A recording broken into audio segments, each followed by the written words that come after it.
경비 아저씨 한 분이 갑작스러운 상을 당해 3일간 휴가를 내셨다. 상황이 급박한 터라 그 빈자리를 어쩔 수 없이 내가 직접 채우게 되었다. 밤 12시 야간 순찰을 나섰다. 단지를 한 바퀴 돌며 평소보다 더 꼼꼼히 살폈다. 거의 순찰을 마치고 마지막 구역으로 향했다. 그곳은 단지에서도 가장 흥미진 곳으로 야산과 인접해 있었다. CCTV는커녕 가로등마저 희미한 곳이라 주민들도 늦은 밤엔 좀처럼 가지 않는 곳이었다. 어둠 속에서 마지막 코스를 걸어가는데 멀리서 차 한 대가 눈에 들어왔다. 한적한 곳에 홀로 서 있는 승용차는 왠지 모르게 눈길을 끌었다. 여긴 주차 구역도 아닌데? 뭔가 이상한 느낌이 들어 가까이 다가갔다. 가까이 갈수록 차 내부가 묘하게 흔들리고 있었다. 창문은 뿌옇게 김이 서려 있었고 은은한 불빛이 새어나왔다. 차 안에는 한 남녀가 어찌나 열정적이던지 그 안에서 남녀가 한참 사랑을 나누고 있었기 때문이다. 참나, 멀쩡한 집 놔두고 왜 여기서 지랄이대. 그냥 독특한 취미를 가진 커플쯤으로 여기고 대수롭지 않게 여겼다. 누구인지 궁금하긴 하였지만 괜한 호기심으로 다가갔다가 들키기라도 한다면 사생활 침해로 잘릴 수도 있단 생각에 그냥 지나쳐야만 했다. 그리고 약 1시간이 지났나? 아파트 주민 한 분이 관리실로 오더니 강아지와 산책 나왔다가 백육동 쪽 사람 한 명이 쓰러져 있는 걸 발견하였다는 것이다. 그래서 황급히 달려가 보았더니 50대쯤 보이는 여성 한 명이 쓰러져 있었는데 술 냄새가 진동을 하였다. 난 옆으로 가서 여자를 툭툭 쳐보았지만 여자는 별 반응이 없다. 근데 머리는 산발이고 옷 매무새가 흐트러진 상태였는데 보안이 거사를 치룬 것처럼 보였다. 그때 번쩍 떠올랐다. 혹시 좀 전 차 안에 있던 사람 중 한 명인가? 암튼 누가 올 수도 있는 상황이라 괜한 오해를 받고 싶지 않아 옷을 대충 정리해주고 여자를 다시 흔들어 깨웠다. 아주머니, 아주머니, 집이 어디예요? 103동이요. 잘 알아듣지도 못할 소리를 신음처럼 냈다. 옆을 보니 여자의 핸드폰이 떨어져 있어 내 호주머니에 넣고 여자를 들쳐 업었다. 여자를 업고 103동 쪽으로 가면서 재속 아주머니 집이 어디냐고 묻는데 103동 입구 쪽에서 대학생쯤 되어 보이는 여자애가 내 쪽으로 오더니 여자를 보고는 엄마라고 외친다. 이분이 너의 어머니시니? 네. 주차장에 쓰러져 누워있길래 내가 업고 왔는데 잘 되었구나. 너희 집이 어딘지 가자. 내가 업고 갈게. 딸내미는 앞장서서 가더니 엘리베이터를 누른다. 나도 여자를 업은 채 엘리베이터를 탔다. 아버지는 집에 안 계시니? 저희 부모님 이혼하셨어요. 속으로 다행이다 싶었다. 딸내미가 자기 집 문을 열어주길래 여자를 업고 들어가 거실 소파에 내려놓은 뒤 나왔다. 다음 날 점심시간이 훨씬 지난 뒤 여자의 폰이 울린다. 잠시 망설이다 전화를 받았다. 여보세요. 여자 목소리다. 제가 폰을 잊어버렸는데 이 폰 주인이에요. 돌려받았으면 하고요. 아, 네. 사모님, 저 관리소장입니다.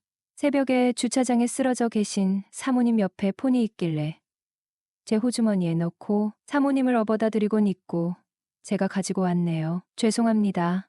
내가 공손하게 말을 하자 아주머니는 아니라며 살뜰히 챙겨줘서 고맙다며 나중에 식사라도 대접하겠단다. 아닙니다. 사모님 제가 당연히 해야 되는 일인데요 뭐. 저녁에 출근하면 휴대폰을 주기로 하고 관리사무실에서 그녀를 만났다. 얼굴은 눈에 익지만 어제와는 완전히 다른 정숙하고 아주 예쁜 중년의 여인이 보인다. 뛰어가서 인사를 꾸벅하고는 사모님, 폰 때문에 오셨죠? 얼굴을 뵈니 알아보겠네요. 아, 네. 아저씨 고마워서 어쩌죠? 수줍게 웃는 모습이 너무 예뻐 보였다. 난 핸드폰을 여자에게 건네주며 사모님 핸드폰 여기 있습니다. 어제 술 많이 드셨나 보던데요. 아저씨, 어젠 내가 술이 너무 취해 실수를 많이 했죠? 저한테 실수한 건 딱히 없는데요. 알고 보니 그녀는 술만 취하면 기억도 못하고 남자들과 사고를 치고 다니는 주사가 있었던 것이었다. 말들을 대충 맞춰보니 그날 야산과 인접한 그곳에서 애정행각을 벌이던 주인공이 확실한 듯 싶었다. 아저씨, 시간 되면 언제 한번 식사라도 대접하고 싶은데요. 아뇨, 괜찮아요. 이깟일로 식사 대접까진 너무 과하지요. 그래도 그건 아닌데 그녀는 내가 소문이라도 낼까봐 불안했는지 자꾸 식사 대접을 하고 싶다고 했다. 아니요, 제가 꼭 식사 대접을 하고 싶어서 그래요. 그럼 식사 대신 술 사주세요? 그녀는 잠시 고민을 하더니 알겠다고 하였다. 그리고 며칠 뒤 술자리로 이어졌다. 아저씨도 혼자 사세요? 네. 아저씨는 마지막 연애가 언제예요? 아마 3년도 넘었을걸요? 대단하시네요. 3년이나 어떻게 참고 사셨대. 호호. 어쩌다 보니 벌써 그리 되었네요. 아저씨처럼 키도 크고 잘생긴 남자를 아줌마들이 왜 가만두지? 아마도 어색한 분위기를 풀어보려고 농을 던지는 것 같았다. 아저씨, 그날 일 소문내시면 안 돼요? 물론이죠. 나도 남잔데. 대신 약속 지키는 대신 아주머니에 대해 말씀해 주세요. 저에 대해서요? 네, 궁금해서요. 호호, 제가 정말로 궁금하세요? 네, 당연하죠. 호감 가는 여성에 대해 좀 더 알고 싶은 건 당연한 거 아닌가요? 호감을 가진다 말에 그녀는 살짝 당황스러워하면서도 술 기운 때문인지 자신의 얘기를 털어놓기 시작하였다. 그녀의 남편은 결혼 후 꾸준히 바람을 피워왔다고 했다. 하지만 남편이 돈을 잘 벌어오고 아이도 있었기 때문에 이혼은 생각조차 할 수 없었다고 한다. 그러던 중 남편이 약 2년 전부터 먼저 이혼 이야기를 꺼내기 시작했다고 했다. 이후 둘은 별거를 이어갔고 결국 이혼으로 마무리되었다고 한다. 그 시점부터 그녀는 자신을 억누르던 무언가를 내려놓게 되었다고 말했다. 술의 힘을 빌려서 말이다. 전 남편이 그녀의 첫사랑이자 첫 남자였던 터라 이혼 후 우연한 계기로 다른 남자를 받아들였다고 했다. 그 일이 그녀에게 새로운 자극이 되었고 이후 삶을 보다 자유롭고 열린 마음으로 바라보게 되었다고 했다. 그리고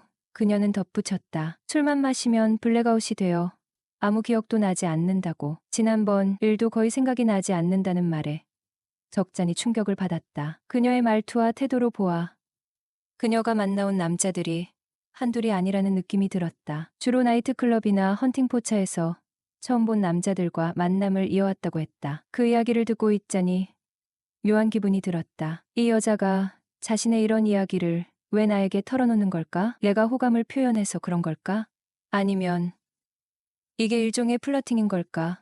궁금증을 참지 못하고 물었다. 현숙 엄마, 저는 남자로서는 어떤가요? 그녀는 웃으며 답했다. 아저씨요? 괜찮죠. 일단 저보다 어리잖아요. 호호호. 아, 연하를 좋아하시나 봐요? 그럼요. 제 나이쯤 되면 어린 남자가 좋죠. 그리고 혼자 사는데 마다할 이유도 없고요. 그녀는 장난스럽게 웃으며 말을 이었다. 그럼 저랑 10번만 만나봐요. 정신 못 차리게 만들어 드릴 테니. 내가 장난스러운 듯 진지하게 제안하자 그녀가 고개를 갸웃하며 물었다. 왜 하필 10번인데요? 그 정도는 만나야 서로를 제대로 알 수 있지 않을까요? 저는 갈수록 더 좋아지는 남자거든요. 그녀는 피식 웃으며 말했다. 호호. 참 재밌는 아저씨네. 나는 웃음 속에서도 진심을 담아 덧붙였다. 사실 제가 밤일은 잘하는데 연애엔 좀 서툴거든요. 그런데 현숙 엄마랑은 왠지 잘 맞을 것 같아요. 연하는 키우는 재미도 있다 하잖아요. 그녀는 어이없다는 듯 웃으며 답했다. 그건 연계일 때 얘기죠. 아저씨는 연계는 아니잖아? 그런가요? 나는 살짝 쓴웃음을 지었다. 10번이라고 했죠? 네, 한번 만나봐요. 그럼. 그녀는 생각보다 쿨하게 내 제안을 받아들였다. 나중에 알게 된 사실은 그녀가 처음으로 내 거칠고 다소 험상궂게 생긴 외모에 호기심을 느꼈다는 것이었다. 그녀는 나와 같은 부류의 사람을 만난 적이 없다고 했고 그런 나와 연애를 한다면 어떤 기분일지 궁금했다고 한다. 그 호기심이 그녀를 이끌었고 나의 앞뒤 없는 자신감도 그 결정에 중요한 역할을 했다는 것이다. 이후 그녀와 정식으로 연애를 하는 건 아니지만 꾸준히 만남을 이어오고 있다. 나른한 오후 따사로운 햇살이 창문을 통해 살짝 스며드는 시간이었다. 그때 101동 701호 사모님이 전화로 나를 불렀다. 네, 사모님. 바로 가겠습니다. 우리 아파트는 소형 평수가 많아 그런지 유독 혼자 사는 여성들이 많다. 대부분 그들만의 이유가 있고 시간이 지나면서 아파트도 30년 가까이 됐으니 여기저기 수리가 필요한 곳이 많아졌다. 그래서 작은 일에도 자주 관리실을 찾곤 했다. 그녀는 50대 초반으로 동대표로도 활동하고 있어 나를 자주 부르던 사람 중 한 명이었다. 하지만 그녀는 나이보다 훨씬 젊어 보였고 곱게 나이를 먹은 덕분에 40대 초중반 정도로 보였다. 더 놀라운 건 평소 옷차림이 야하기로 유명했다. 이날도 마찬가지였다. 내가 그녀 집으로 갈 때면 항상 그녀의 옷차림에 신경을 쓰는 듯한 느낌을 받았기 때문이었다. 어떤 모습으로 나를 맞이할지 늘 궁금하고 기대가 됐다. 그래서 701호로 향할 때마다 가슴이 두근거리기 마련이었다. 도대체 오늘은 무슨 스타일일까? 그래서 항상 기대가 되었다. 문을 열고 들어서면 이미 그녀는 부드러운 미소로 나를 맞이하고 있었다. 그때부터는 매번 느끼던 그 묘한 긴장감과 함께 한동안 나의 시선은 그녀에게 묶여버렸다. 김 소장 올해 몇 살이라고 했지? 40살 맞나요? 네, 맞습니다. 사모님, 돌싱이라며. 애인은 있어? 아니요. 현재 만나는 사람은 없어요? 아직 한창 나이인데 만나는 사람이 없으면 무슨 재미로 살아? 안 그래? 그렇기야 하죠. 밤만 되면 잠을 설치니 말이죠. 하하. 참나, 나이도 어린데 왜 그러고 사나? 사모님이 한 명 소개시켜 주시던가요? 김 소장은 어떤 스타일을 좋아하는데? 저는 사모님 같은 스타일이요. 뭐, 김 소장 농담도 잘하네. 나같이 늙은 사람이 뭐 좋다고 그런 말을 해. 사모님이 어때서요? 제가 본 50대 중에 제일 이쁘신데요, 뭘. 그래도 김 소장, 여자 보는 눈은 있네. 그녀는 싫지 않은 듯 살짝 미소 지으며 말했다. 그리고 우리 아파트에서 미모로는 1등이시잖아요. 사모님 정도 되는 여자라면 언제든지 콜입니다. 그녀는 갑자기 발동이 걸렸는지 날 보며 배시시 웃더니 갑자기 내 옆에 다가와 앉았다. 아, 요즘 따라 어깨가 자꾸 뭉치고 아프네. 김 소장이 좀 주물러 줄 수 있겠어? 저야 좋죠. 여자랑 이렇게 가까운 거리에 있는 게 얼마만인지도 모르겠네요. 어머, 김 소장 소나기에 힘이 장난이 아니네. 너무 시원해. 하하, 제가 소나기에 힘만 좋은 게 아닙니다요. 뭐야, 방금 그 멘트는 꼭 옛날 마당쇠가 마님한테 얘기하듯이 하네. 호호. 그럼요. 앞으로는 마님의 평생 몸종이 되겠습니다요. 그렇게 말하니깐 나 갑자기 설레는데. 그럼 오늘부터 모시면 되겠습니까요? 마님? 그래. 오늘부터 나의 돌쇠가 되어 주렴. 나는 올해 40살.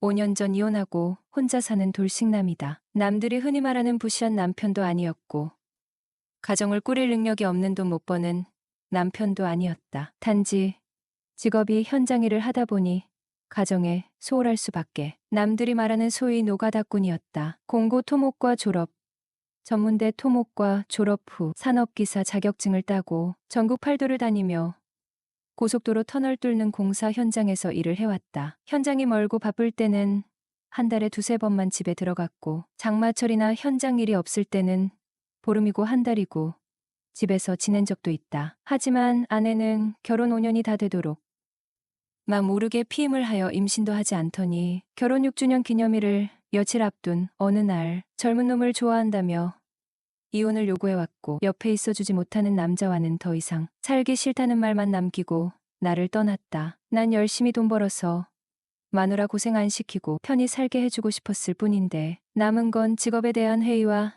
마음의 상처뿐이었다. 먹여 살릴 처자식도 없는데 고생해가며 돈 벌어 뭐 하겠냐 싶어 10년 가까이 하던 토목일을 그만두게 되었다. 그리고 사무실에 앉아 편하게 월급 받을 수 있는 직업을 찾다가 선택한 게 주택관리사 자격증을 취득하고 아파트 관리소장이 되었다. 아파트가 30년 가까이 되었고 평수가 19평, 25평으로 구성되어 있다 보니 대부분의 입주민들은 장년층이 많았다. 그리고 희한하게도 우리 아파트엔 이혼녀와 과부들이 많이 살았다. 그래서 과부촌이란 소문이 돌기도 했다. 이곳 입주민은 관리소 직원들에게 개인적이고 사적인 일들도 많이 부탁을 했어요. 난 웬만하면 다 들어주었다. 왜냐하면 보통 2년마다 계약인 아파트 관리소장은 임기 이후 아파트 입주자 회장이 정권을 가지고 있다 해도 무방하다. 그래서 입주자에게 찍히면 살아남기 힘들기 때문이다. 자기 집 액자 거는 것부터 해서 가구를 옮겨달라. 멀리 두고 온 자전거를 아파트로 옮겨달라는 것까지 나는 서비스직이다 생각하고 세대에서 부탁하는 건 웬만하면 들어주었다. 그러다 701호 사모님과 돌이킬 수 없는 관계가 되고 말았죠. 주말에 이마트에 들러 장을 보고 지하 주차장에 차로 가는 중에 701호 사모가 어떤 젊은 놈과 차 안에서 애정행각을 벌이는 걸 목격하고 만 거죠. 아마도 이마트 주차장이 그들의 비밀 접선 장소인 것 같더군요. 하필이면 내 차 바로 옆에서 수위 높은 애정행각을 벌이고 있는데 진한 선팅 때문에 긴가민가 하면서 쳐다보고 있는데 이게 웬 날벼락인지 그때 마침 701호 사모님과 제 눈이 딱 마주치고 말았네요. 난 무척이나 놀라서 곧장 차를 몰고 도망치듯 자리를 떠났습니다. 다음날 출근했더니 701호 사모가 자기 집에 와 달라고 연락이 오더군요. 혹시 어제 일 때문에 날 소장 자리에서 내보내려고 하나 불안한 마음이 한가득이었습니다. 거실로 들어서자 인사도 없이 다짜고짜 소파로 가서 앉으라고 손짓을 한다. 아줌마가 다른 건 몰라도 키도 크고 피부가 매끈한 꿀피부였다. 그날따라 외모에 신경을 많이 썼는지 내 눈에는 무척이나 아름다워 보였다. 커피 한 잔을 내오더니 나에게 이것저것 물어온다. 사모는 한참을 망설이더니 어제 있었던 얘기를 먼저 꺼낸다. 어디서부터 어디까지 보았는지 내게 물어보았다. 사실대로 얘기를 하자 현재 남편과 별거 중이고 이혼 소송 중이라고 했다. 그래서 그날 일이 그녀에겐 엄청 민감한 문제였나 보다. 그 남자는 채팅앱으로 만나 사귄 지 한 달 된 사이라고 하였다. 그리곤 나에게 흐느끼며 얘기를 한다. 제발 이 사실을 비밀로 해달라고. 그 일이 유책 사유가 되어 재산분할에 엄청 불리해질 수 있다고 비밀로 해달랜다. 그때부터다. 그녀와 사적으로 연락을 주고받으며 시도 때도 없이 날 그녀 집으로 불러들였고 나 역시 그 재미에 푹 빠져 그녀의 돌쇠가 되기로 하였다.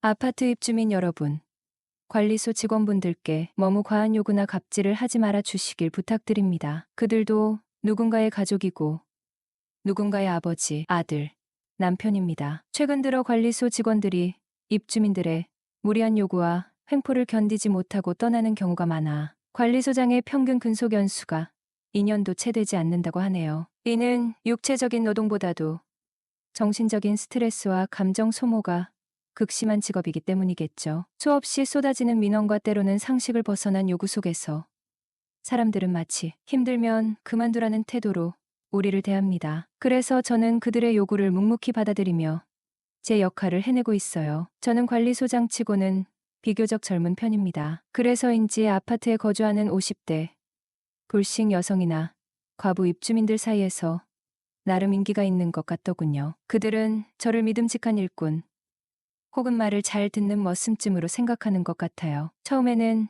자존심이 많이 상했습니다. 하지만 어느 순간 생각을 바꾸기로 했어요. 그녀들은 마치 양반집 마님들이고 저는 그 집의 머슴이라 여겼죠. 그렇게 마음을 다잡으니 오히려 상황을 즐기게 되더군요. 세상을 바꿀 수 없다면 스스로를 바꿔라. 그러면 세상도 달라 보일 것이다.